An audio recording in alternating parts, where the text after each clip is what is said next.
Isang revelasyon na naman ang inilabas ng dating Executive Secretary ni Pangulong Bongbong Marcos laban sa kanyang First Lady. Ayon kay Attorney Vic Rodriguez, nakikialam si Liza sa pag-appoint ng mga opisyal sa pwesto. Alamin sa balita ni Hannah Jane Sancho. Sunod-sunod na revelasyon ang lumalabas ngayon laban sa may bahay ng Pangulo na si First Lady Liza Araneta Marcos. Ayon sa dating Executive Secretary ni Pangulong Bongbong Marcos Jr. na si Attorney Vic Rodriguez, isang listahan umano sa posisyon sa gobyerno ang ibinigay ni First Lady Liza Araneta Marcos sa kanya noon. It's all about appointments.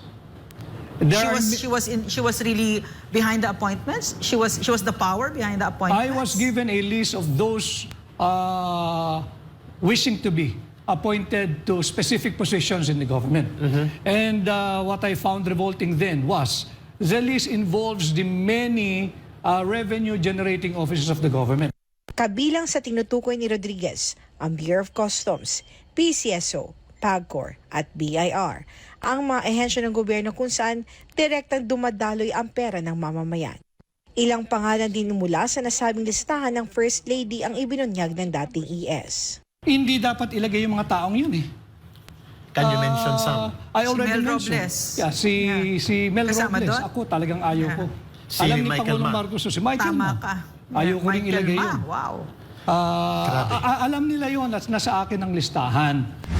Sinong hindi makakaalala sa nag-viral na video ng birthday greetings ng First Lady sa General Manager ng Philippine Charity Sweepstakes Office na si Mel Robles, kung saan naging tanyag ang salitang milyonaryo.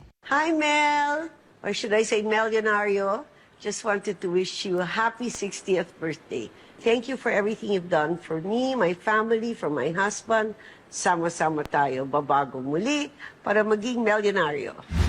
Matatandaan naging sentro ng kontrobersiya ang PCSO dahil sa sunod-sunod na pagkakasungkit ng loan bettors sa jackpot prize. Sa totoo lang, mahigit 2.4 billion pesos ang napanalunan sa loob lamang ng 11 lotto games simula December 2023 hanggang Enero 2024. Samantala, isang leaked video conversation din sa pagitan ni Liza Marcos at Social Secretary Bianca Sobel ang kumalat kamakailan kaugnay sa umano'y extraction sa Turkey na ituturing na may kaugnayan sa floating status ng ilang Intelligence Service of the Armed Forces of the Philippines o ISAF officials. Ang kwento, nanghingi ng tulong ang First Lady para sa kaibigan nitong si Francis Chua na nais daw kunin ng sapilitan ng anak na nasa Turkey. Ngunit dahil hindi raw nakiisa ang nooy ISAF chief kaya ito nawala sa posisyon. Narito naman ang leak audio ni Sobel na inilabas ng kilalang political vlogger na si Maharlika. Liz, hi. Sorry to bother you, but I just got a call from Thor, and they're a bit concerned because they've gotten an order daw that the chief of ISAP is supposed to be changed by Tuesday, and there are people that are out to do some extraction. If it's possible to just keep the ISAP as is daw para hindi magulo yung extraction kasi 2 weeks pa yata.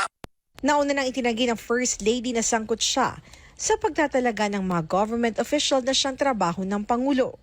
I have nothing to do with ISAP. I don't know the people involved. I have nothing to do with appointments. I leave that up to my husband. And if I find out that somebody's using my name, I shall tell my husband not to appoint you. Sinabi naman ni Rodriguez na mahihirapan ng Marcos administration na itanggi ang bagay na ito lalo't hindi lang naman siya ang nakakaalam patungkol rito. And mahirapan sila na sabihin yan ay hindi naganap because I know this for a fact. This is one of the many reasons bakit napag-initan itong napakahusay na opisyal na ito. Floating. Ano ito?